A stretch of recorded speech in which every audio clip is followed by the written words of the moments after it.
Peggy 18.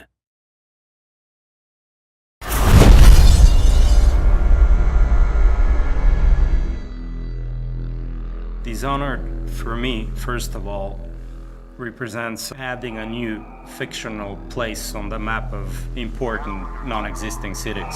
I draw and I paint, and I was an industrial designer, so technically I was formed to reproduce things that don't exist in a very realistic way. And my tools are mainly light, architecture, and composition. So science fiction cities are my specialty. Industrial designers are again formed and trained to create things that don't exist and to make them appealing. And industrial design in itself is fiction. I specialized in advanced prototypes for non-existing cars, which are absolutely dream objects. And that's why the training is very useful. And historically, people like Sid Mead, who's designed Blade Runner, was an industrial designer, and he had the attention to detail and to craftsmanship to make up a world and make it very believable. So it's a very obvious relationship between science fiction and industrial design. So in Dishonored, you play a supernatural assassin in a steampunk city called Dunwall. And the game has what I would describe as a non-photorealistic art style, led by Sebastian Maton and Victor Antonov. When we first started the project, Raph and I kept saying, this is London 1666. It was the last year of the plague and the year of the Great Fire. The city of London at that point is pivotal to the world and pivotal to history. The early creative influences were historical architectural pictures of London and maps of London. Start with a location. Where is this taking place? All kinds of representations from different artists, painters, photographers, and filmmakers. As a visual designer, Victor works kind of like a historian. He really proceeds with what-if scenarios. So, okay, what if instead there was this event happen in history? We looked at specific rooftops, specific smokestacks, and facade ornaments that were very specific only to London and to no other city. When the first design come back is that it looks very real, even though it's not, but it's kind of believable because our brain kind of processes it in a way which just looks like, oh wow, that looks like a place that could exist. And that's why I think his methodology is so powerful to people. On a étudié en gros les fogs, la nuit, la pluie, les skies qui sont très bas en fait et qui pèsent sur l'expérience du joueur. C'était vraiment une approche qu'on avait de ne pas faire un jeu où il fait soleil, très beau.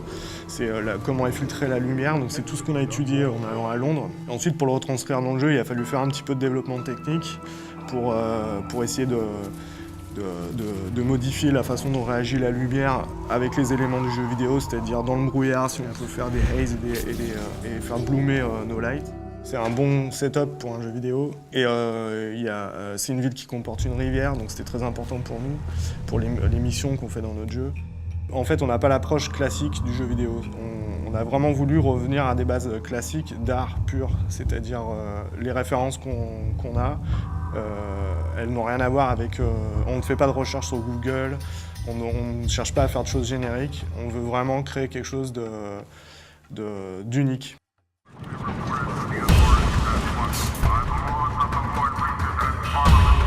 But the more we worked on the game, the more two things began to happen. As Raph and I and the team collaborated with Victor Antonov and Sebastian Maton, we started moving the game forward and forward in time, and so we eventually got to some sort of 1800s. We also moved further and further away from the real world and eventually just said, okay, this is the city of Dunwall.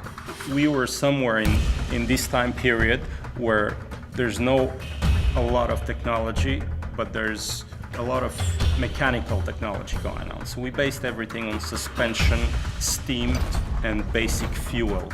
We wanted to bring some rock and roll into that and some modern elements. So we started adding more science fiction element, pulling it forward in time and including technologies from probably mid-19th century. So this was just one foundation, one layer. Up on this layer we built what happened to the city 30 years later, 70 years later, etc. Technology and the machines in Dishonored have again a specific narrative function. They tell the story of the ruler of the country who has a flair for industrial design and progress. So he's building bridges and buildings and fences and devices to modernize the city and to crush and oppress people as well.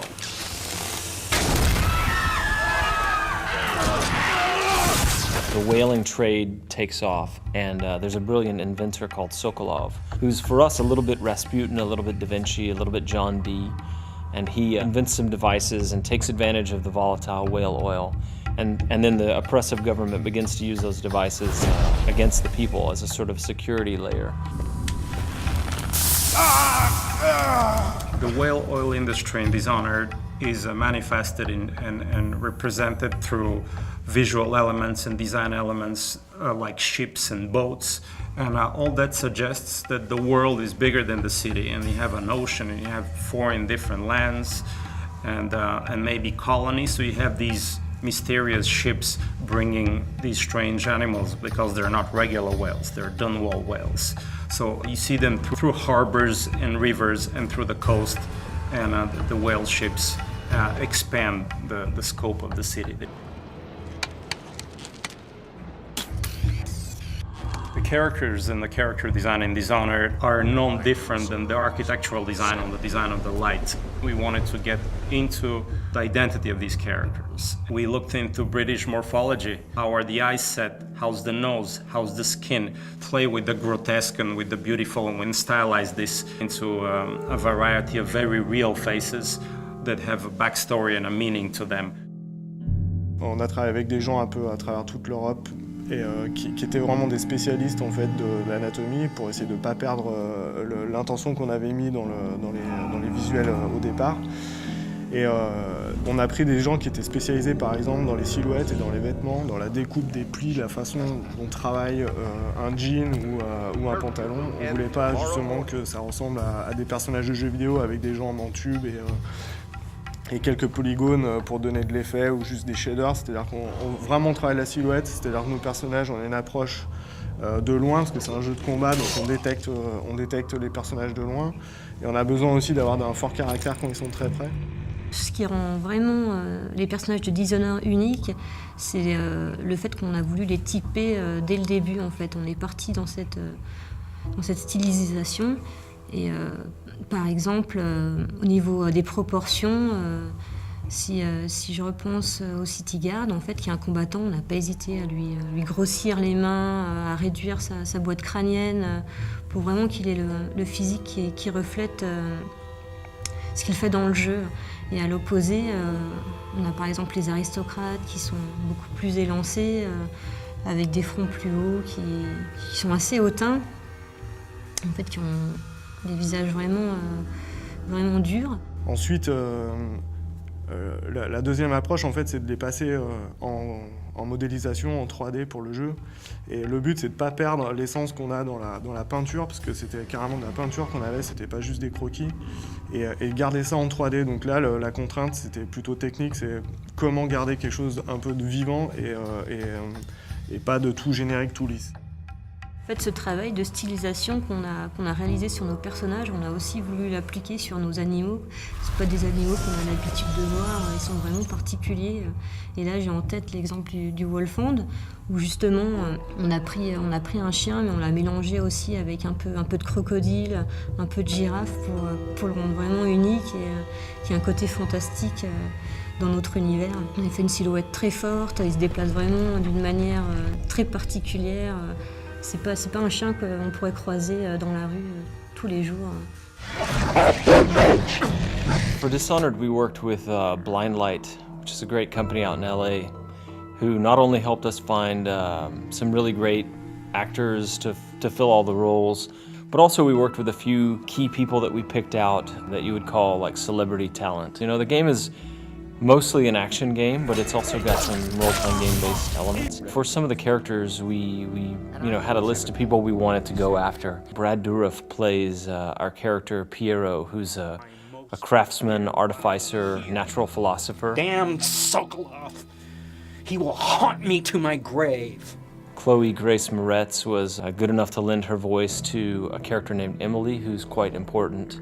I love getting in the booth and just kind of playing with the different voices and sounds and stuff you can make, and trying to really get the acting through onto the video game. Susan Sarandon, I'm older, so I'm a big fan of hers from even as far back as the Rocky Horror Picture Show days. And she plays an interesting character that I don't want to say too much about right now. So those guys bring their own ideas to what the character's feeling and the intensity. And so just talking purely in narrative terms, I think the voice actors add a level of polish and help the player just sort of like empathize with what's going on.